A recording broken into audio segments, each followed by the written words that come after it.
भगवते वासुदेवाय। ओम नमो भगवते वासुदेवाय। ओम नमो भगवते वासुदेवाय।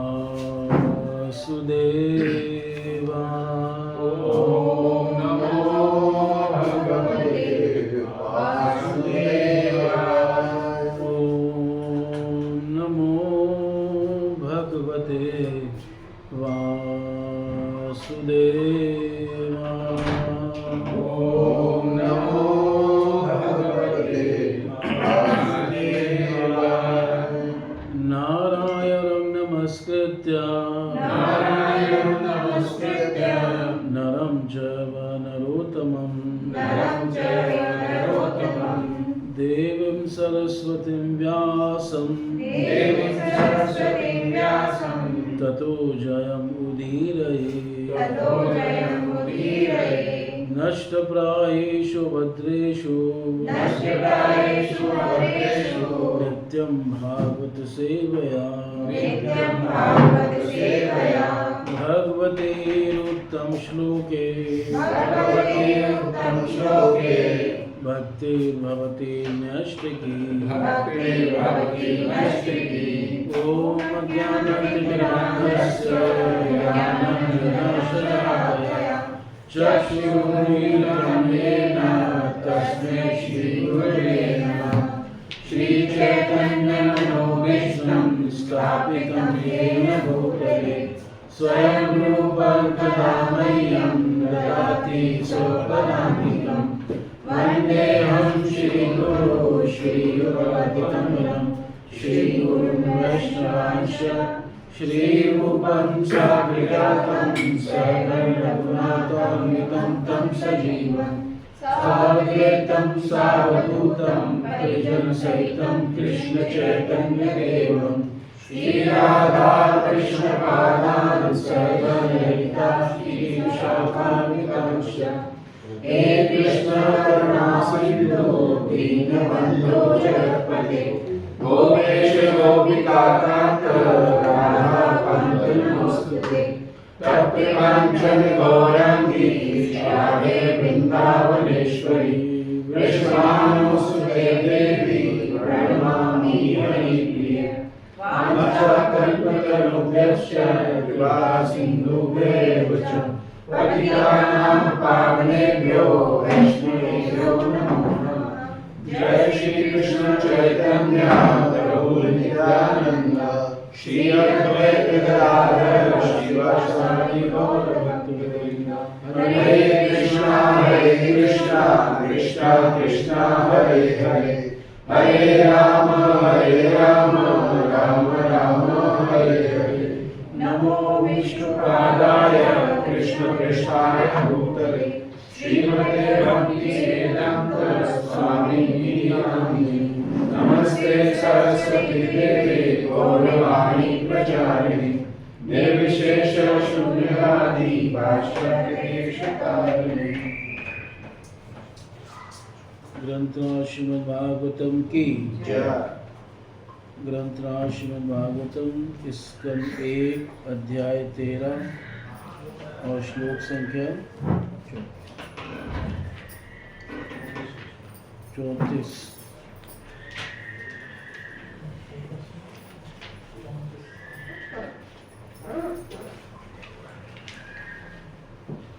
पितरी उपरते पांडव सर्वान् नः सुहृदः शिशु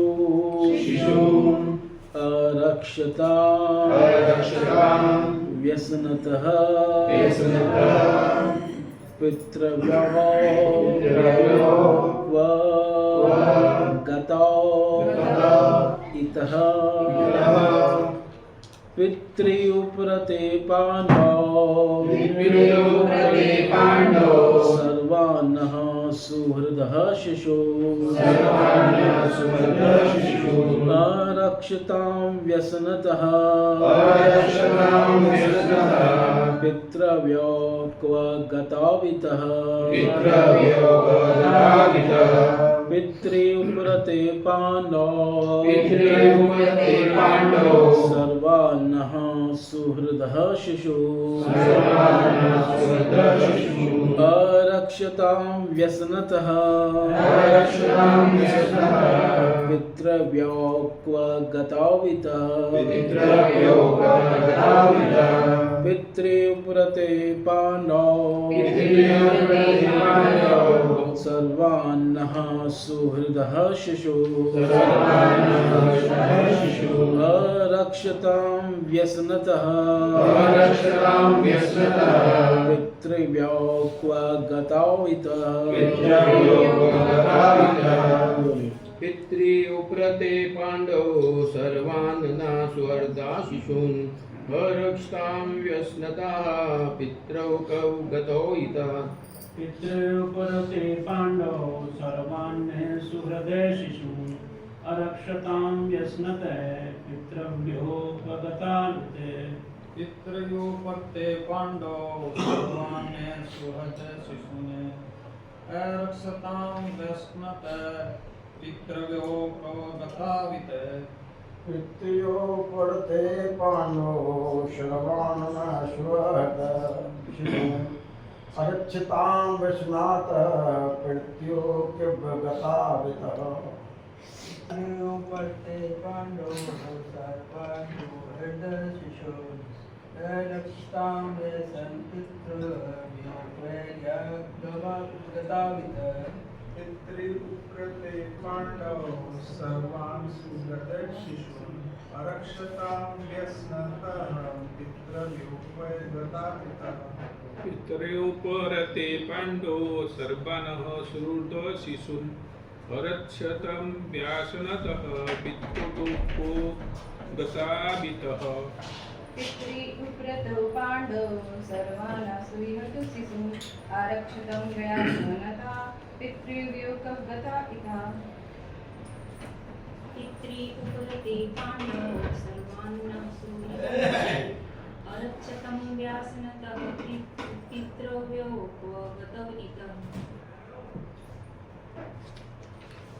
तो इसका शब्दार्थ, अनुवाद और तात्पर्य जगत गुरु श्रील प्रभुपाद महाराज जी के द्वारा श्रील प्रभुपाद महाराज जी की जब मेरे पिता पांडवों की मृत्यु हो गई और हम सभी छोटे छोटे बालक थे, तो इन दोनों चाचा ताऊ ने हमें समस्त प्रकार की विपत्तियों से बचाया था। वे सदैव हमारे शुभचिंतक रहे। हाय, वे यहाँ से कहाँ चले गए। तो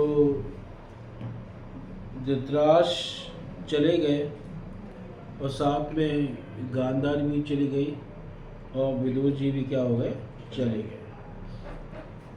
तो युधिष्ठिर महाराज जो हैं आए हैं, कहाँ पे आए इस समय? धृतराष्ट्र का कमरे में, रूम महल में कमरे में नहीं है ना 3 BHK नहीं है, ये दास का कमरा है महल है। तो महल में आए हैं, तो उसमें वहाँ कौन बैठा हुआ है? संजय बैठा। और संजय क्या देखा उन्होंने? संजय भी दुखी है और संजय से उन्होंने पूछा कि गावल्य गणे क्वा न स्थातु वृद्धो हीनश्च नेत्रे, कि हमारे वृद्ध जो है माता पिता कहाँ हैं, जो अपने नेत्रों से भी क्या हैं, हीन है, नेत्राभ्याम हीना। और फिर जो है कहीं वो मेरे प्रति अपराध करके उन्होंने जो है प्राणों का त्याग तो नहीं कर दिया, इस प्रकार से आशंका कर रहे हैं। तो फिर वही कह रहे हैं संजय से कि उन्होंने हमारा कितना ध्यान किया। पितरी उपरते पांडव, पांडव पितरी उपरते स्वर्गे गते, जब हमारे पिता पांडव स्वर्ग चले गए। उपरते का मतलब है जो स्वर्ग चले गए। तो सर्वान नः शिशु, हम सारे शिशुओं का, हम छोटे छोटे बच्चे थे उस समय, इससे क्या लगा रहा है शब्द शिशून, और सर्वान यानी सारे, हम सब पांचों भाइयों का, न यानी अस्माकम, उन्होंने क्या किया, सुहृद, ये सुहृद थे, और अरक्षताम, और उन्होंने हमारी क्या की, रक्षा की। अरक्षताम ये भूतकाल का है कि रक्षा की, है ना, लंग लकार में भूतकाल में, रक्षताम से पहले आ जाएगा, अरक्षताम, रक्षा की, इस प्रकार से। किससे रक्षा की, व्यसनता, सभी प्रकार के व्यसनों से, सभी प्रकार के संकटों से। तो पितृव्यो, वे हमारे पिता यानी माता पिता, गांधारी और धृतराष्ट्र के लिए कह रहे हैं, क्व गताओ, कहाँ चले गए, द्विवचन में है, क्व गताओ, यानी द्विवचन का मतलब है विदुर और धृतराष्ट्र नहीं, धृतराष्ट्र और गांधारी। और इतः, यहाँ से कहाँ चले, इतः का मतलब यहाँ से कहाँ चले गए। पितृव्यो, ये भी द्विवचन में, मतलब हमारे पिता, यानी पितृव्यो मतलब इसमें माता भी आ गई, माता पिता हमारे कहाँ चले गए, क्व गताओ, क्योंकि इनको भी पता चले गए, पर ये नहीं पता कहाँ गए, और ये बात किसी को बता के नहीं गए, और संजय को भी ये बात पता नहीं है। इसलिए विदुर युधिष्ठिर महाराज संजय से पूछना कि क्व गताओ इतः, इतः यानी यहाँ से, पंचमी में है कि यहाँ से कहाँ चले गए।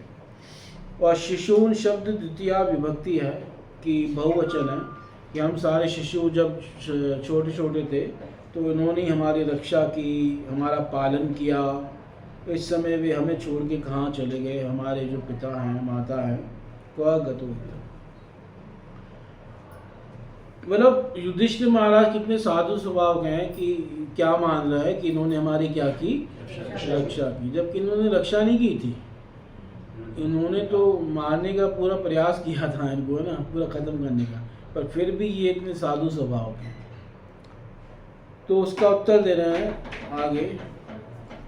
अब सूत जी कह रहे हैं, सूतवाचः कृपया स्नेह वैकल्प्या सूतो विरह कर्षितः आत्मेश्वरम चक्षाणो न प्रत्याति पीड़ितः।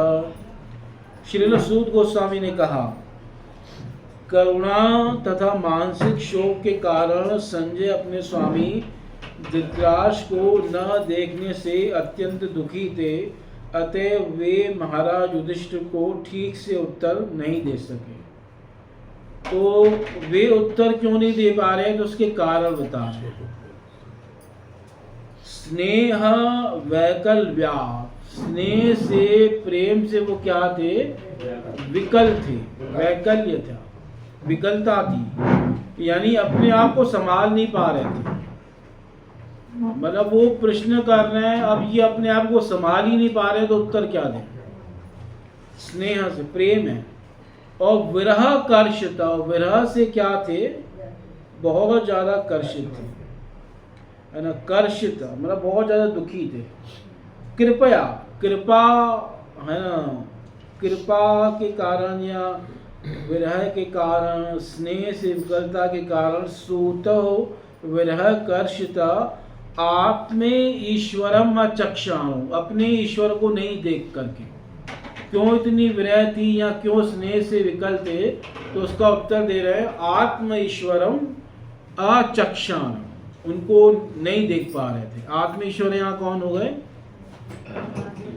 धृतराष्ट्र। धृतराष्ट्र उनके ईश्वर हैं, उनके प्रभु हैं, उनके स्वामी हैं, तो उसी को कह रहे हैं आत्म ईश्वरम अचक्षाणु न प्रत्याह, उत्तर नहीं दिया। प्रत्याह का मतलब प्रति उत्तर नहीं दिया। क्यों नहीं दिया, तो उसका उत्तर दे रहे हैं अति पीड़ित, बहुत ज़्यादा दुखी हैं, बहुत ज़्यादा शोक में हैं, रो भी रहे हैं, है ना, नेत्रों में आंसू निकल रहे हैं और अपना सर नीचे झुका करके बैठे हुए हैं। है ना, विरह से एकदम बहुत ज़्यादा दुखी हैं, कर्षित हो गए हैं, तो विकल हैं बहुत ज़्यादा स्नेह से। इसलिए स्नेह विरह कई सारे जो हैं भाव एक साथ उनके अंदर आ गए हैं, जिसके कारण से बहुत दुखी हैं। ये ईश्वर के प्रेम में जो भाव होते हैं ये वो नहीं है। ये भाव कैसे हैं? जो दुख में होते हैं, शोक में होते हैं। जैसे अर्जुन भी बहुत ज़्यादा दुखी हो गया था, शोक में आ गया था, जब उसने भी देखा कि युद्ध में अपने संबंधियों को क्या करना पड़ेगा, मारना पड़ेगा, तो उसके अंदर भी बहुत ज़्यादा विकलता आ गई थी। तो ऐसे ही यहाँ जो है संजय भी बहुत ज़्यादा विकल है, तो वो कुछ भी उत्तर नहीं दे पा रहे। तो तात्पर्य सुनिए, फिर अगले श्लोक में चलेंगे। संजय दीर्घ काल तक महाराज धृतराष्ट्र के निजी सहायक रहे। इसलिए जब दिव्य दृष्टि देने की बात आई, वेदव्यास ने समझाया कि युद्ध जो है इसमें बहुत नुकसान होगा और तुम खुद देखो अपने नेत्रों से, मैं तुम्हें दिव्य दृष्टि देता हूँ। तो धृतराष्ट्र ने क्या कहा कि आप मुझे दिव्य दृष्टि मत दीजिए, मैं नहीं देख सकूंगा, मुझे देखना भी नहीं है, मैं सुनना चाहता हूँ। तो आप संजय को क्या दीजिए, दिव्य दृष्टि दीजिए। तो दिव्य दृष्टि वेदव्यास ने किसको दी थी, संजय को दी। और संजय तक एक्चुअल में संजय भी पहले युद्ध कर रहे थे, है ना, संजय भी युद्ध भूमि में थे। तो वो 10 दिन के बाद जब युद्ध रुका तो संजय वापस आए थे फिर हस्तिनापुर में, क्योंकि 10वें दिन एक विशेष घटना घटी कि जिसके कारण युद्ध को रोकना पड़ा। और वो विशेष घटना क्या थी? भीष्म पितामह बाणों की शैया पे लेट गए, है ना, तो उसके कारण युद्ध जो है रोकना पड़ा। ये बहुत वीर योद्धा थे। एक बार ऐसे युद्ध शुरू होने से पहले ऐसे बातचीत चल रही थी कि कौन कितने दिनों में युद्ध खत्म कर सकता है। तो भीष्म पितामह ने कहा कि मैं ये युद्ध 1 महीने में खत्म कर दूंगा, 30 दिन में सबको निपटा देंगे और ये युद्ध क्या हो जाएगा, खत्म हो जाएगा। कृपाचार्य ने कहा कि अगर मेरे को मौका मिलेगा तो मैं भी 30 दिन में युद्ध क्या कर दूंगा, खत्म कर दूंगा। द्रोणाचार्य ने कहा 30 दिन तो ज्यादा है, मैं 15 दिन में खत्म कर दूंगा। मतलब जितने योद्धा हैं उन सबको क्या है, खत्म करके युद्ध कितने दिन में खत्म कर दूंगा। तो जो द्रोणाचार्य के पुत्र हैं अश्वत्थामा, वो और आगे बढ़ गया, उसने कहा मैं 10 दिन में खत्म कर दूंगा। अश्वत्थामा कह रहा है कि मैं 10 दिन में खत्म कर दूंगा। फिर कर्ण से नहीं रहा गया, उसने कहा 10 दिन भी बहुत ज्यादा, मैं 6 दिन में क्या कर दूंगा, खत्म कर दूंगा। फिर अर्जुन की बारी है, तो अर्जुन ने कहा मैं भगवान कृष्ण की सहायता से 1 दिन में ही युद्ध समाप्त कर दूंगा, मैं सब योद्धाओं को 1 दिन में क्या कर दूंगा। तो अब फिर उसके बाद जो है बर्बरीक आया। बर्बरीक कौन है? भीम के पुत्र के पुत्र घटोत्कच। घटोत्कच की जब बारी यही कहा, अरे 1 दिन तो बहुत ज्यादा, 1 दिन में तो 20 बार खत्म कर दूं, मैं 1 मुहूर्त में युद्ध खत्म कर दूं। नहीं, 48 मिनट, यानी 48 मिनट, 48 मिनट। यानी इतने बड़े बड़े योद्धा जिनको शिवजी भी आसानी से नहीं हरा पाएंगे, उनको बर्बरी क्या कह रहा है कि मैं कितनी देर में हरा दूंगा, 1 मुहूर्त में हरा दूंगा। तो सब इस प्रकार बातचीत कर रहे थे। तो इतनी मतलब फिर कहा कि भाई कुछ इतना बोल रहे हो, कुछ ऐसी शक्ति है, कुछ है, वो दिखाओ तो सही। ऐसे बोलने से क्या होता है, क्योंकि यहाँ इतने बड़े बड़े योद्धा हैं, भीष्म जैसे योद्धा हैं, उन्होंने भी कहा कि युद्ध खत्म होने में कितना समय लगेगा, 1 महीना लगेगा। और एक बच्चा क्या कह रहा है कि मैं कितनी देर में खत्म कर दूंगा, 1 मुहूर्त में खत्म। जबकि भीष्म पितामह ने जिनको भगवान परशुराम जी को भी युद्ध में क्या कर दिया था, हरा दिया था। तो फिर बर्बरीक ने एक ऐसा कहा कि मैं क्या ना वो दिखाता हूँ मतलब जैसे मिसाइल छोड़ने से पहले उसका परीक्षण किया जाता है ना, तो उसने एक परीक्षण किया। तो उस परीक्षण में एक उसके पास देवी का दिया हुआ सिंदूर था, दुर्गा देवी का, और उसने कहा ये मैं बाण से चलाऊंगा और ये सिंदूर जिस जिसके जहां जहां लगेगा उसकी वैसे वैसे मृत्यु होगी। तो वो सिंदूर जब उसने चलाया तो सभी के ऊपर वो सिंदूर गिरा, तो भीष्म पितामह के पूरे शरीर पे वो सिंदूर लग गया। तो तय हो गया कि इनके शरीर के हर हिस्से पे बाण लगेगा, और द्रोणाचार्य के गर्दन पे वो सिंदूर गया। किसने चलाते थे? बर्बरी। तो अब इससे पता चल गया कि द्रोणाचार्य की मृत्यु होगी उनके गर्दन पे वार से। कर्ण के भी गर्दन पे गया, है ना, भगवान श्री कृष्ण के पैर पे लगा। तो इससे ये लगा कि इसके बाद जो इस जगह चोट होगी तो उससे उनकी क्या हो जाएगी, मृत्यु हो जाएगी। तो ऐसे जिस जिस योद्धा की जैसे मृत्यु हुई वैसे वैसे उनको वो जो है सिंदूर लगा। सिर्फ 5 पांडवों को वो सिंदूर जो है नहीं लगा, बाकी सबको क्या है वो लगा था। अभिमन्यु को भी लग कृष्ण गया भगवान था। को भी उंगली में लगा, पैर में, पैर पे। हाँ पैर में लगा था। अभिमन्यु को भी लग गया था। हाँ, तो इस प्रकार जब सबको लगा तो सब समझ गए कि भाई इसके पास शक्ति है और ये खत्म कर सकता है। तो बात आगे बढ़े इससे पहले ही जो है सब प्रशंसा करने लगे बर्बरी की, क्योंकि बर्बरी कितना वीर था कि उसने एक बार भीम को भी हरा दिया था। भीम से एक बार भीम जा रहे थे कहीं, तो रास्ते में बर्बरीक मिले। तो बर्बरीक ने कभी देखा नहीं था, भीम को पता नहीं था, ना उसे भीम के बारे में पता था ना पांडवों के बारे में पता था। हालांकि भीम उसके क्या है, दादा हैं, पर पता नहीं था। तो हुआ क्या कि अब युद्ध हुआ, क्योंकि भीम भी बलवान है, अब तगड़े हैं, तो तगड़ा आदमी वैसे ही चौड़ा होके घूमता है ना। तो किसी बात पे युद्ध हो गया। तो अब युद्ध में ये इतने भारी पड़ गए कि उठा करके भीम को समुद्र में फेंकने जा रहे थे बर्बरीक जी। तो उसी समय आकाशवाणी हुई कि ये क्या कर रहे हो, ये तुम्हारे दादा हैं।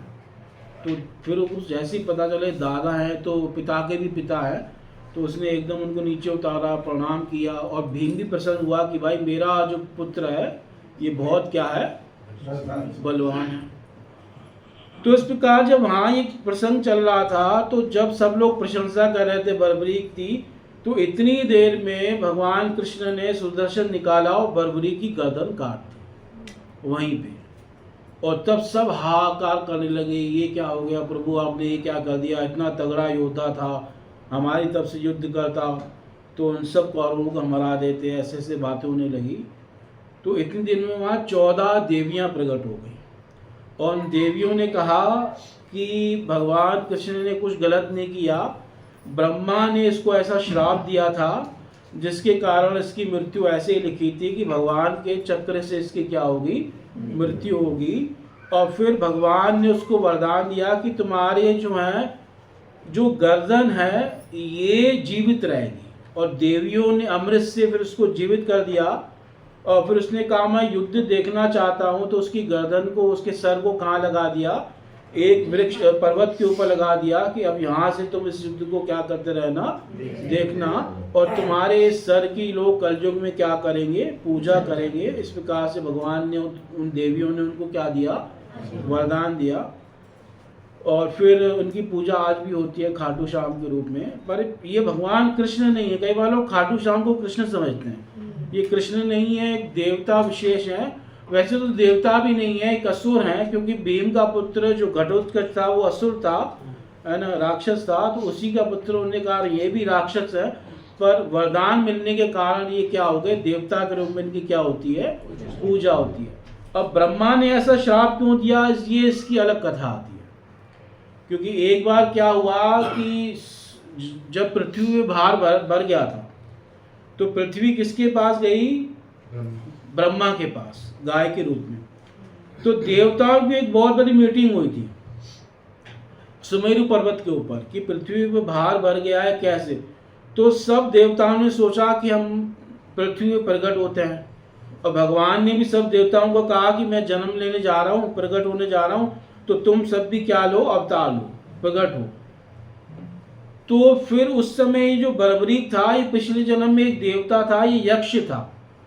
तो उस यक्ष ने कहा, उस सभा में वो भी था, तो उसने क्या, ऐसी क्या बड़ी बात, इतना क्या भार बढ़ गया कि इस सारे देवताओं को पृथ्वी पे जाना पड़ रहा है, भगवान को पृथ्वी पे आना पड़ रहा है, मेरे को चांस दो, मैं अभी भार दूर कर देता हूँ।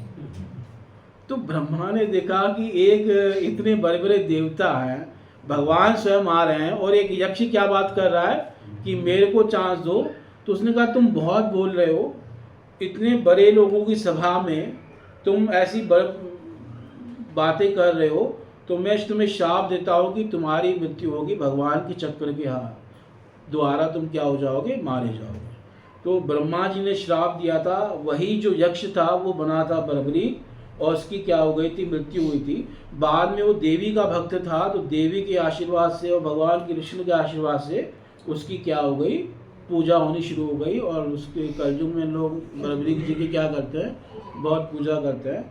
और उनका एक ये भी था कि जो हारेगा मैं उसकी तरफ हो जाऊंगा। ये तो मेन। हाँ, तो इस कारण से अंत में भगवान ने देखा कि ऐसे होने से तो फिर यही बचेंगे, तो इसलिए सबसे पहले इन्हीं को क्या करो, साइड करो। तो भगवान ने इस प्रकार से उनको क्या कर दिया, हटा दिया, और भगवान ने ब्रह्मा के वचन को ही रखने के लिए उनको मारा। कारण मेन ये था इसमें। तो उनको मारा था या दान मांगा था? नहीं, भगवान ने चक्र से उनका गर्दन काटी थी, उनका सर काटा था, मांगा नहीं था, भगवान ने काटी थी। क्योंकि इस प्रकार से ऐसी कथा आती है शास्त्रों में, स्कंद पुराण में लिखा हुआ है, तो स्कंद पुराण के हिसाब से बता रहे हैं। उनका सर वहीं पे मिला था, उनके सर की पूजा होती है ना आज भी। खाटू श्याम में ही मिला था क्या? हाँ, वो स्थापन किए थे भगवान, वहाँ स्थापना कर दी थी कि अब इस क्षेत्र में तुम्हारी क्या होगी, पूजा होगी, और उनको देवता का पद एक प्रकार से दे दिया। नहीं, मेरे ख्याल तो जो महाभारत युद्ध देखने के लिए उनका सर जो स्थापना किया था वहीं पे स्थापना किया था। नहीं, वो एक दूसरा पर्वत था जो जहाँ से वो युद्ध वो देख सकते थे, वहाँ पे किया था। फिर बाद में वहाँ पूजा होने लगी। तो कहने का भाव यह है कि ये सब जो है इतने वीर योद्धा थे, है ना, इतने तगड़े, इतने वीर योद्धा हैं, और इन सबको जो है, मतलब ये युद्ध में क्या हो गए थे, सबके सब क्या हो गए थे, अधिकतर योद्धा पांडवों को छोड़ के सबके सब योद्धा क्या हो गए थे, मारे गए थे। और धृतराष्ट्र जो है वो इस समय चला गया है, तो उसकी विरह से सब लोग क्या है, ये युधिष्ठिर आदि बहुत ज़्यादा क्या है, दुखी हो रहे हैं। और हमेशा ये संजय उनके साथ रहे, और ये इतना सारा विनाश जो है उन्होंने सब सुना है, जो भी विनाश हुआ धृतराष्ट्र ने ये सब सुना। और ये सब उनको कौन बताता रहता था, संजय बताता रहता था। तो इसलिए वही कह रहे हैं कि संजय बहुत समय इनके साथ रहा, और इसलिए जब 10वें दिन युद्ध रुका तो संजय वापस आया, तो उसने धृतराष्ट्र ने जो प्रश्न किया है कि क्या हुआ, ये प्रश्न 10वें दिन का है। और फिर संजय ने जब बताना शुरू किया तो पहले दिन से बताया, और फिर भगवान ने कैसे गीता सुनाई, ये सब संजय ने पूरा प्रसंग जो है धृतराष्ट्र को सुनाया। अब कोई कहे कि भाई इसमें दिव्य दृष्टि की आवश्यकता क्या थी, वो तो 10 दिन हो चुके थे, वो सुना रहा था जो उसने देखा था। नहीं, युद्ध बहुत व्यापक स्तर पे हो रहा था, और कहाँ कौन सी घटना घट रही है ये कोई रिकॉर्डिंग थोड़ी थी। संजय तो एक ही जगह हो सकता है ना, पर कोई युद्ध कहीं हो रहा है, कोई कहाँ हो रहा है। जैसे अर्जुन किसी के साथ लड़ रहे हैं तो कहीं दूर जगह लड़ रहे हैं, अब तो वो एक एक योद्धा का बता रहा है ना, और प्रत्यक्ष ऐसे बता रहे हैं संजय जैसे वहाँ उस समय संजय उपस्थित हो। तो इसलिए ये सब वो संजय कैसे देख पा रहे थे, वेद व्यास की कृपा से, दिव्य दृष्टि से। इसे संजय ने वो पूरी गीता सुनाई, जो संवाद केवल किसके बीच में था, अर्जुन और कृष्ण के बीच में था। अब संजय वहां नहीं था, तो संजय को कैसे पता कि कृष्ण ने क्या कहा, क्योंकि वो युद्ध भूमि के बीच में हुआ संवाद हुआ। तो पर संजय सब दिव्य दृष्टि से देखा, और संजय ने उस संवाद रिपीट किया इस प्रकार से। तो वही प्रपाई लिख रहे हैं कि संजय दीर्घ काल तक महाराज धृतराष्ट्र के निजी सहायक रहे, अतः उन्होंने महाराज धृतराष्ट्र के जीवन का अध्ययन करने का अवसर प्राप्त हुआ था। अतः जब उन्होंने देखा कि उनकी जानकारी के बिना महाराज धृतराष्ट्र घर से चले गए तो उनके शोक का ठिकाना नहीं रहा। कि मतलब ऐसा कैसे हो गया कि जीवन भर मेरे को अपने साथ रखा और अब जब जा रहे हैं तो मुझे बताया भी नहीं। ये सोच रहे थे मुझे भी साथ ले जाएंगे, और साथ जाने की बात तो दूर है, इन्होंने क्या किया, बताया भी नहीं। तो वो बहुत ज़्यादा दुखी हैं। वे महाराज धृतराष्ट्र के प्रति अत्यंत करुणामय थे, क्योंकि कुरुक्षेत्र युद्ध रूपी जुए में वे सर्वस्व, सभी पुरुष तथा धन हार चुके थे। अंत में राजा तथा रानी को निराशा में घर छोड़ देना पड़ा। उन्होंने इस परिस्थिति का अध्ययन अपने ढंग से किया, क्योंकि उन्हें यह ज्ञात न था कि महात्मा विदुर द्वारा महाराज धृतराष्ट्र की अंतर्दृष्टि जगाई जा चुकी थी। मतलब संजय क्या सोच रहे हैं कि ये सब कुछ हार गए हैं, तो ये दुखी होकर दोनों पति पत्नी क्या हैं, चले गए। जबकि वास्तविक बात क्या थी, ये दुखी होकर नहीं गए थे, ये ज्ञान से गए थे, है ना। इसलिए त्याग भी दो प्रकार से होता है। कई लोग दुखों से त्याग कर देते हैं, तो वो फिर त्याग ज्यादा देर का नहीं रहता, वो थोड़ा सुख हो गया तो फिर वो वापस आ जाएंगे। जो भक्ति से या ज्ञान से त्याग करके गए हैं वो वास्तविक त्याग, सच्चा त्याग है। यहाँ तो भगवान के प्रेम में किसी ने सब कुछ त्याग दिया, जैसे मीरा जी ने, प्रहलाद जी ने भगवान के प्रेम में त्याग, या फिर जिसके अंदर ज्ञान आ गया, जैसे शंकराचार्य आदि के अंदर ज्ञान आ गया तो उन्होंने ज्ञान में त्याग दिया, तो वो फिर कभी वापस नहीं आते। पर ऐसे कोई दुखों को देख कर कहीं निकल भी जाता है ना, जैसे कई बार लड़ाई झगड़ा होती है तो जो आदमी लोग क्या कहते हैं, मेरी शर्ट कहाँ है, मैं भी जा रहा हूँ है ना। पर थोड़ी देर में क्या हो जाएगा, वो वापस आ जाएगा, हाँ शर्ट ना छोड़, मुझे छोड़, मैं शर्ट ला है ना अपने बेटों को पहने, पूरा शर्ट दे, है ना। और वो शर्ट जब तक पहने के बटन वटन लगाया गई और पति बेचारी जोड़ेगी, नहीं नहीं रुक जाओ, वैसे मत करो, वो हाथ जोड़ेगी वो मान जाएंगे भाई, अब शर्ट छोड़ के मोबाइल मांगता है।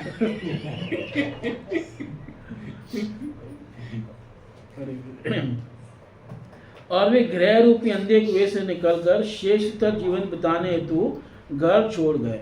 जब तक किसी को जीवन के त्याग के पश्चात श्रेष्ठतर जीवन की आशा नहीं होती, तब तक वह केवल कृत्रिम वेश में अथवा घर से बाहर रहकर सन्यासी जीवन में अडिग नहीं रह सकता। कृत्रिमता से नहीं होगा, आर्टिफिशियल ढंग से नहीं होगा। ये त्याग दो ही तरह से हो सकता है। यहाँ तो कोई भक्ति में, भगवान के प्रेम में सब कुछ त्याग कर सकता है, नहीं तो कोई किसी के अंदर ज्ञान आ जाए तब वो त्याग कर सकता है। ऐसे कोई त्याग नहीं कर सकता। बाकी सब, कई बार लोग शमशान में जाते हैं, वहाँ देखते हैं कुछ नहीं रखा, सब छोड़ दो, सब बेकार है। पर जैसे ही बाहर आते हैं तो अरे देखियो मीटिंग में जाना था यार इन्होंने बड़ा लंबा खींच दिया, तो उस प्रकार से जो है वो फिर सारा त्याग वाग निकल आता है। प्रभु जी, वो संजय को दिव्य दृष्टि थी, तो सिर्फ युद्ध देखने के लिए थी या वैसे भी थी? संजय के पास दिव्य दृष्टि थी, वैसे भी थी, तो पर संजय उसका प्रयोग अपने लिए नहीं करते थे।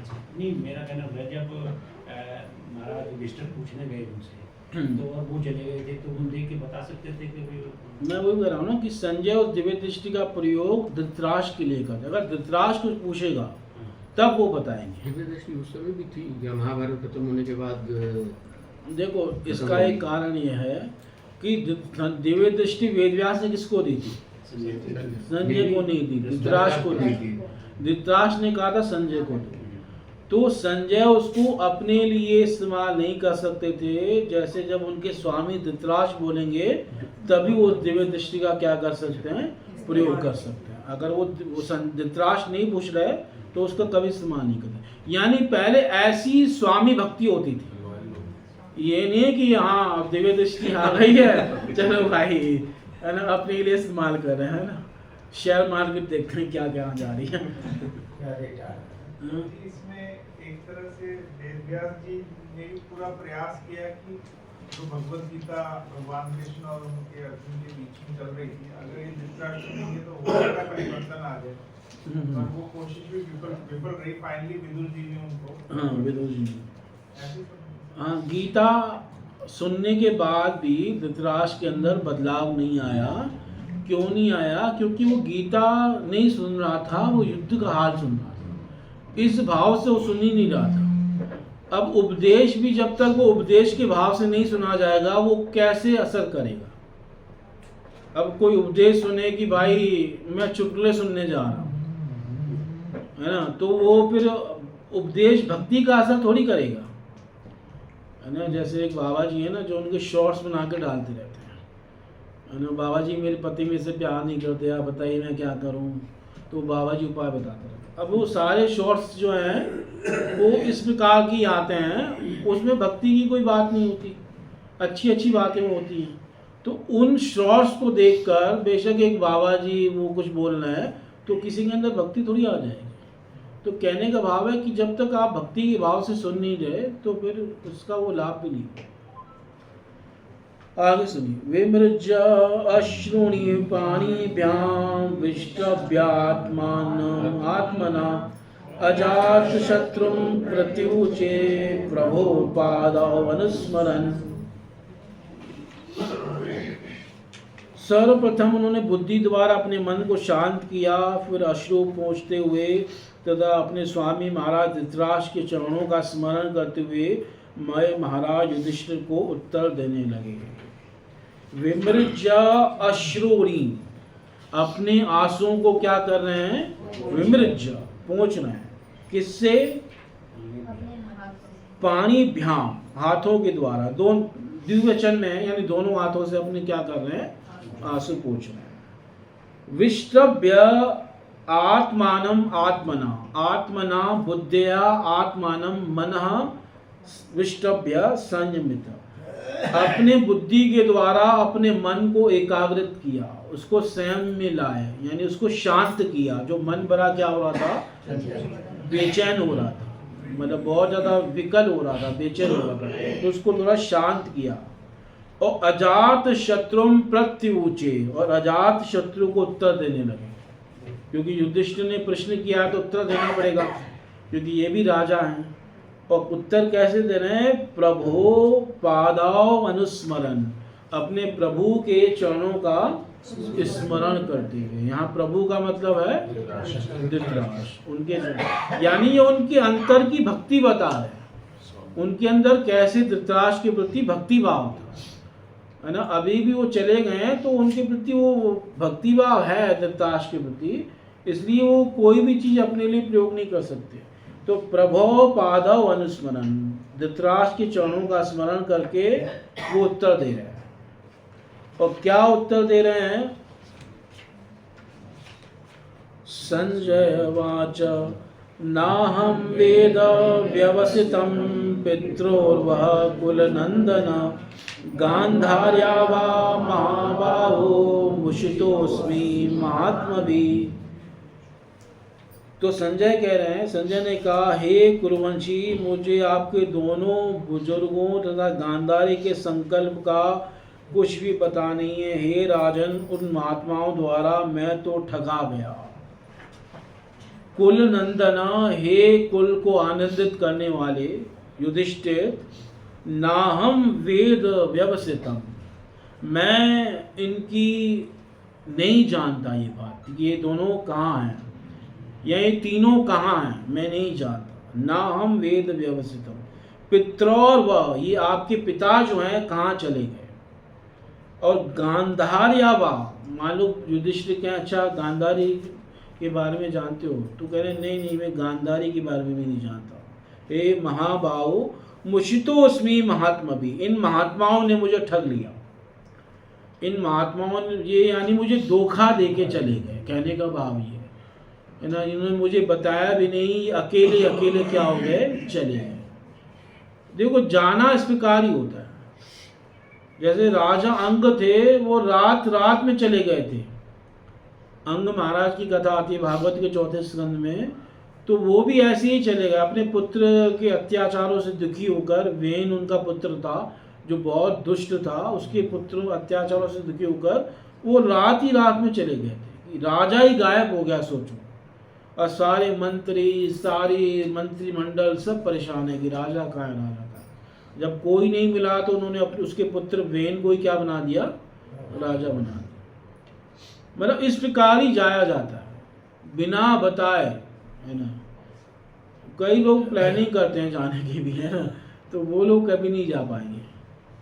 तो जी जैसे आपने बताया ना, इनका संजय जी का जो बहुत ही प्रगाढ़ भगवान धृतराष्ट्र के प्रति बहुत जबरदस्त भाव था, भक्ति भाव होगा या कैसे होगा ये पता नहीं, बट इस तरह के दुष्ट व्यक्तियों का जो अगर इस तरह से होगा, जो दुष्ट मेंटालिटी के लिए भगवत गीता वो भी पढ़ रहे थे, तो सारी चीजें देख रहे थे, जैसे विदुर महाराज जी भी देख रहे थे, सारी मंत्रणा उनके सामने भी होती है, तो इस तरह की आस्था रखना क्या जायज है? नहीं नहीं, दुष्ट नहीं है, अभी वो उसका उद्धार होने वाला है, तो दुष्ट नहीं है।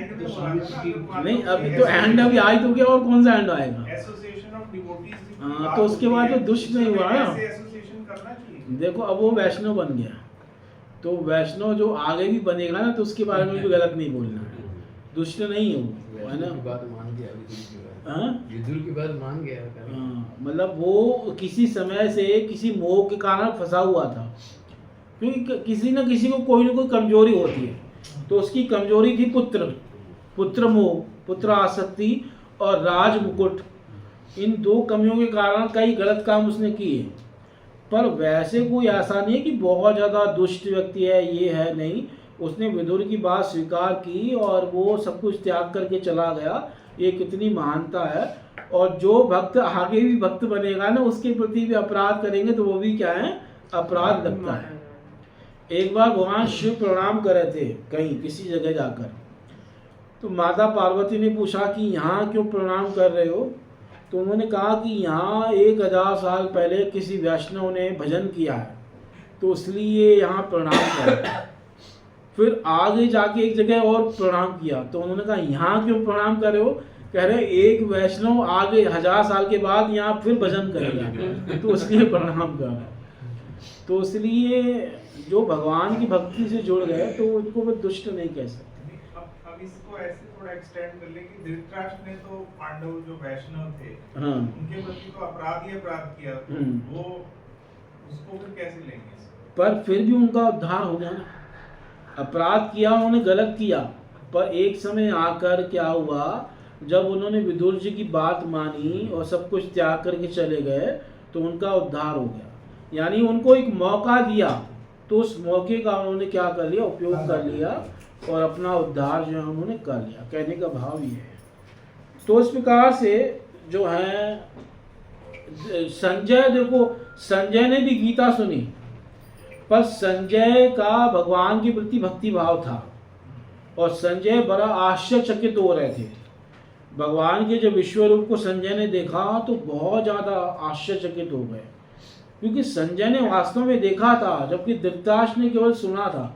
तो जो प्रभाव संजय के ऊपर हुआ वो धृतराष्ट्र के ऊपर नहीं हुआ। संजय को बहुत भक्ति भाव बढ़ गया था भगवान के प्रति, और इन्होंने खुद कहा गीता के अंत में, व्यास प्रसादा श्रुतवान एतद् गुह्यम अहम परम योगम योगेश्वरा साक्षात कृष्ण कथयत स्वयं, कि मैंने व्यास देव की कृपा से सुना है, जब साक्षात योगेश्वर भगवान कृष्ण इसका उपदेश दे रहे हैं और उनके विश्व रूप का मैंने दर्शन किया, तो मैं बार बार उससे क्या हो रहा हूँ, हर्षित हो रहा हूँ। विस्मयो मैं महान राजन हर्ष्यामि च पुनः पुनः। हे राजन, हे धृतराष्ट्र, मुझे बार बार आश्चर्य हो रहा है उस विश्व रूप को देखकर, और मैं बार बार क्या हो रहा हूँ, हर्षित हो रहा हूँ। तो इस प्रकार से उनका भक्ति भाव तो भगवान के प्रति बढ़ गया था। तो फिर इतने भी गलत नहीं थे, उनका संजय का धृतराष्ट्र के प्रति भी भाव था, भक्ति भाव, और वो अभी भी याद कर रहे हैं और वो उत्तर दे रहे हैं कि मैं नहीं जानता कहाँ चले गए वो और कहाँ चले गए गांधारी, इन महात्माओं ने मुझे क्या कर लिया, ठग लिया मुझे। तो जब महाभारत युद्ध का स्टार्टिंग हुआ उसी टाइम तो संजय धृतराष्ट्र को कुछ नहीं कह रहे थे, संजय भी युद्ध में चला गया, ठीक है। जब 10वां दिन जब पितामह भीष्म का जो गिर गया, सर लग गया, तभी वो वापिस आया कि उन्होंने धृतराष्ट्र ने बुलाया कि मेरे को ये बताओ, ये इतना बड़ा की घटना हो गया, उसका क्या हुआ सारे बताओ। वो तब तक तो संजय दत्त वहाँ पे था, वहाँ पे युद्ध में था। आप अभी बोला कि जब तक धृतराष्ट्र उनका प्रभु की आदेश नहीं होता तब तक वो कुछ नहीं देखते, कुछ नहीं बोलते। वो फिर 10 दिन का कैसे फिर बताया उनको? जब उनका दिव्य दृष्टि यूज किया तब उनका तो सारे आने लग गया या कैसे? तो ना धृतराष्ट्र ने प्रश्न किया ना पहले हाँ। कि मेरे और पांडुपुत्रों ने क्या किया। वो तो 10वें दिन पूछा। हाँ तो क्या किया भूतकाल के लिए पूछा ना, वर्तमान के लिए थोड़ी पूछा। भूतकाल ये पूछा हाँ। जब उन्होंने पिछले जो उन्होंने देखने लग गया, वही हो रहा है ना। देखो उन्होंने प्रश्न क्या किया, गीता का पहला श्लोक पढ़ो ध्यान से। हाँ। क्या कर रहे हैं ये नहीं किया, क्या किया? क्या किया, यानी वो पास के लिए था, यानी शुरू से बताओ कि क्या हुआ युद्ध भूमि में। तो वैसे ही वो बताने लगे, उसमें क्या गलत है?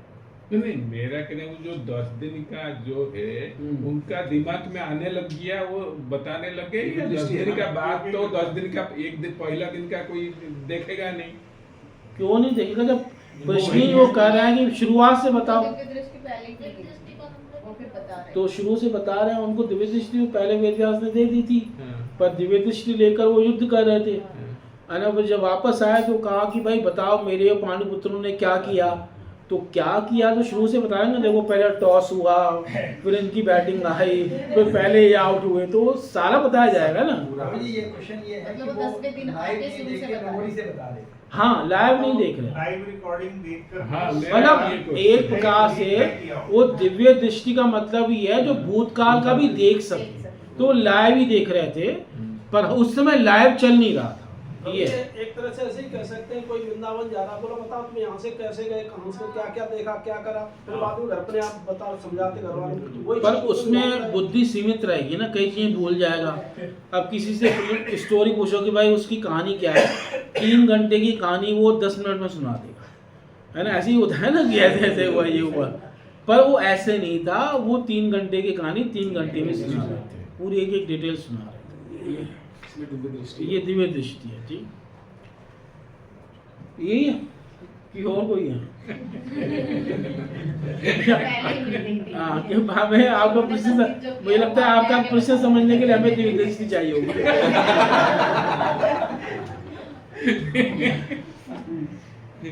तो इस प्रकार से कह रहे हैं कि उन महात्माओं ने मुझे क्या कर लिया, ठग लिया। तात्पर्य सुनिए, यह जानकर आश्चर्य होगा कि महात्मा अन्य व्यक्तियों को धोखा देते ठगते हैं, किंतु यह सच है कि महात्मा महान उद्देश्य के लिए अन्य व्यक्तियों को ठगते हैं, धोखा दे देते हैं। जैसे भगवान राम सोते हुए अयोध्यावासियों को छोड़ के चले गए, वो कह सकते हैं कि धोखा दे के चले गए, पर हाँ भाई चले गए। महान उद्देश्य के लिए कई बार क्या करना पड़ता है, जाना पड़ता है। वरना अयोध्यावासी जाने नहीं दे रहे थे भगवान। साथ साथ उन्होंने कहा प्रभु आप जहाँ जाएंगे हम वहीं पे अपना राज्य बसा लेंगे, वहीं रहेंगे, अब वन में ही अयोध्या बस जाएगी। अब भगवान राम ने सोचा ऐसे तो काम नहीं चलेगा, तो उन्होंने क्या कहा, जो उनके साथ आए थे सुमंत, कि अब रात में ही चल पड़ो। वो मतलब सुबह सबकी जगने से पहले ही वो चले गए थे वहाँ से। तो कई बार ऐसा कार्य करना पड़ता है। जैसे चैतन्य महाप्रभु जब जा रहे थे तो गदाधर पंडित है ना नीचे गिर पड़े, महाप्रभु ने उनकी तरफ देखा भी नहीं और वो चले गए वहाँ से। पूरी से जब गए, हाँ पूरी से जब गए, हाँ पूरी से जब जा रहे थे। तो मतलब महात्माओं का हृदय देखो जो है फूल से ज़्यादा कोमल है, पर समय आने पर वज्र से ज़्यादा कठोर हो जाता है। भगवान बुद्ध जो है वो रात रात में चले गए, पत्नी यशोधरा और पुत्र राहुल जो है सो रहे हैं, और भगवान बुद्ध ने एक बार पीछे देखा कि यशोधरा भी सो रही है, राहुल भी सो रहा है, और भगवान ने जगाया नहीं। फिर अपना हृदय कठोर करके भगवान बुद्ध क्या हो गए, चले गए। तो कई बार ऐसे जाना पड़ता है। तो कृपा जी वही लिख रहे हैं, किंतु यह सच है कि महान उद्देश्य के लिए अन्य व्यक्तियों को ठगते हैं। कहा जाता है कि भगवान कृष्ण ने युधिष्ठिर को सलाह दी थी कि वे द्रोणाचार्य के समक्ष असत्य बोलें, और यह भी एक महान उद्देश्य के लिए था, क्योंकि श्री भगवान इसे चाहते थे। अतः यह महान उद्देश्य था। जो प्रमाणिक भक्त है उसके सामने एकमात्र कसौटी है श्री भगवान की प्रसन्नता, और उसके जीवन की परम सिद्धि यह है कि अपने धर्म द्वारा श्री भगवान को प्रसन्न किया जाए। यह श्रीमद् भगवद गीता तथा श्रीमद् भागवतम का निर्णय है। गांधारी सहित महाराज धृतराष्ट्र तथा महात्मा विदुर ने संजय से अपना संकल्प प्रकट नहीं किया। यद्यपि वह निजी सहायक के रूप में महाराज धृतराष्ट्र के साथ निरंतर रहते थे। संजय ने यह कभी नहीं सोचा कि महाराज धृतराष्ट्र उससे पूछे बिना कोई काम करेंगे, किंतु महाराज धृतराष्ट्र का घर से निकल जाना इतना गोपनीय था कि संजय को भी इसका पता नहीं चल पाया। मतलब बहुत गोपनीय ढंग से गए, क्योंकि विदुर जी ने पहले ही सिखा रखा था। विदुर जी बहुत समझदार व्यक्ति थे। उन्होंने कहा था कि कैसे निकलना है, किसी को कानों कान खबर नहीं लगनी चाहिए, है ना। वो एक एक चीज सिखाते थे। तो उसी के कारण से धृतराष्ट्र ने ये बात किसी को नहीं बताई। श्री सनातन गोस्वामी ने भी बंदी गृह के पहरेदार को धोखा दिया, है ना। सनातन गोस्वामी भी ऐसे ही बाहर आए थे ना। उन्होंने कहा कि भाई अब मुझे संसार में मन नहीं लगता, मैं मक्का जाऊंगा, है ना, अल्लाह की इबादत करूंगा, है ना, तुम मुझे ना निकाल दो यहाँ से। तो उस प्रकार से उन्होंने कहा दरवेश बन जाऊंगा। तो वो मान गया, उसको कुछ रिश्वत भी दी। तो तब उसने क्या कर दिया था, उनको जाने दिया सनातन गोस्वामी को। तब वे श्री चैतन्य महाप्रभु से मिल पाए। इस प्रकार श्री रघुनाथ गोस्वामी ने भी अपने पुरोहित को धोखा देकर श्री भगवान को प्रसन्न करने हेतु घर छोड़ा था। श्री भगवान को प्रसन्न करने हेतु जो कुछ भी किया जाए वो उत्तम है, क्योंकि यह परम सत्य से संबंधित रहता है। हमने भी अपने परिवार वालों को धोखा दिया था और श्रीमद् भागवत की सेवा में लगने हेतु घर छोड़ा था। एक महान कार्य के लिए इस प्रकार धोखा देना आवश्यक था, और ऐसे दिव्य षड्यंत्र में किसी भी पक्ष की कोई क्षति नहीं होती। तो प्रभुपाद जी अपनी बात भी लिख रहे हैं, वो भी घर छोड़ के क्या हो गए थे, चले गए थे। तो इस प्रकार से उन्होंने तो मना कर दिया, मुझे पता नहीं है कि कहाँ गए, उन महात्माओं ने मुझे ठग लिया।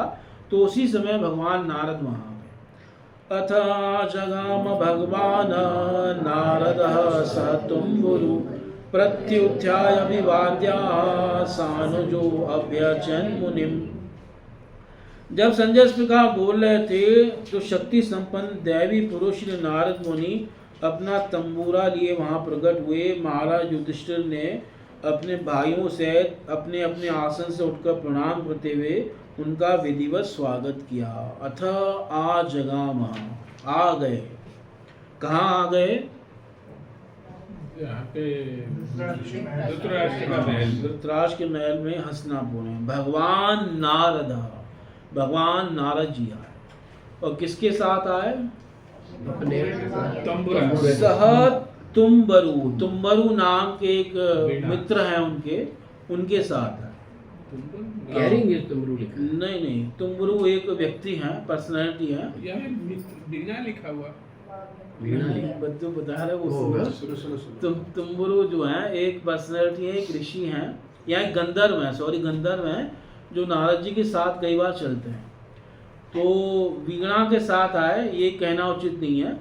वो किसके साथ है? उनके साथ आए, गंधर्व के साथ। क्योंकि आगे चल के फिर ऐसा आएगा वर्णन, तो उससे क्लियर हो जाएगा। वीणा तो रहती थी उनके साथ, गंधर्व आए तो साथ में वीणा भी होगी, लेकिन यहाँ वीणा लिखा है। हाँ, यहाँ वीणा लिखा है, वीणा तो साथ रहती थी। तो तुम्बुरु जो है, हमारे आचार्यों ने लिखा है कि एक गंधर्व है। किसी किसी ने वीणा भी कहा है, माना है, पर एक ये गंधर्व है जो नारद जी के साथ रहते हैं। सह तुम्बुरु प्रत्युत्थाय अभिवाद्य, सब उठकर उनका अभिवादन किया।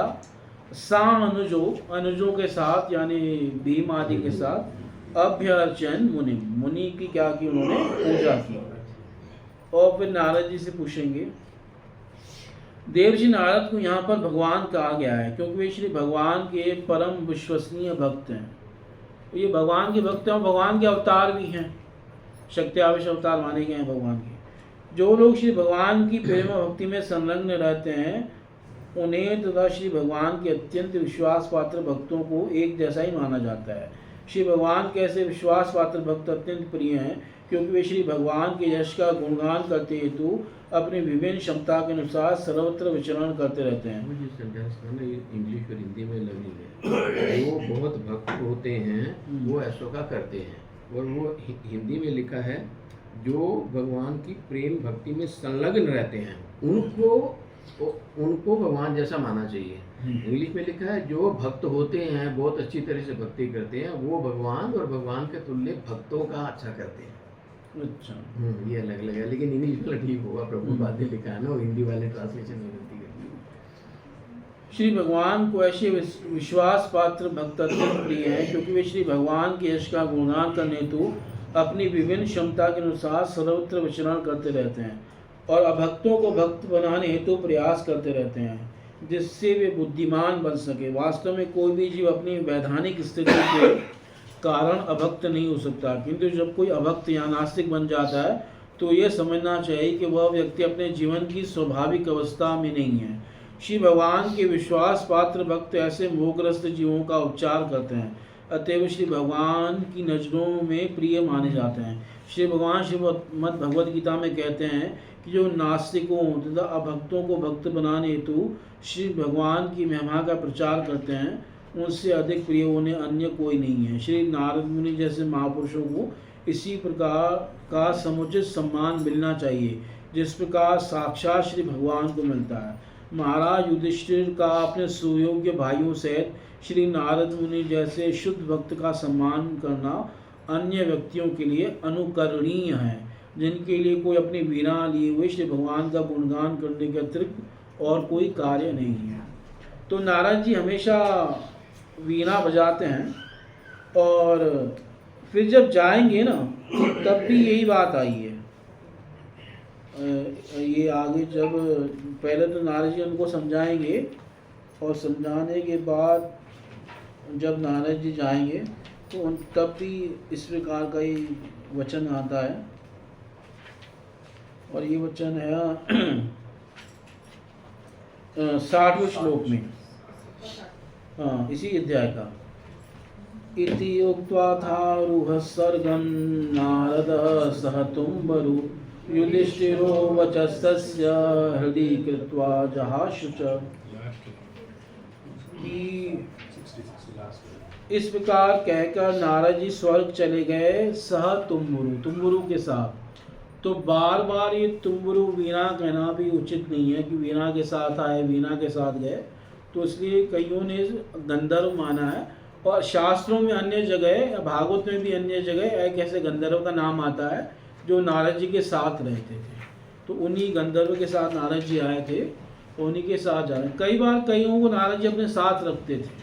तो एक ऐसे गंधर्व थे तुम्बुरु नाम के, उनको वो नारद जी के साथ रहते थे, कई जगह साथ जाते थे। तो सह तुम्बुरु उनके लिए शब्द है। मतलब जो उनके एक्चुअल में कोई भी है ना, जो आयुध वगैरह होते हैं, अस्त्र शस्त्र होते हैं, तो उनका वर्णन बारंबार नहीं आता कि भगवान कृष्ण आए अपने सुदर्शन के साथ, ऐसा वर्णन नहीं आता है ना कि भगवान कृष्ण आए अपनी गदा के साथ या अपने धनुष के साथ। वो तो हमेशा उनके साथ, हाँ हमने वो तो हमेशा साथ ही है ना। तो ये जब वो चीज़ विशेष रिपीट हो रही है तो उसका मतलब उसी विशेष परिस्थिति के लिए, ऐसे नहीं है। ठीक है। हस्तिनापुर में अभी जो ASI अभी खुदाई कर रहा है, मैंने 20 साल 25 साल पहले गया था, हस्तिनापुर गया था। हस्तिनापुर के पास एक मबाना है, मबाना शुगर वर्क्स, हाँ वो श्री राम ग्रुप्स का अंदर में है। जब वहाँ पे क्या होता ना, 92 में अयोध्या का मंदिर टूटा था ना,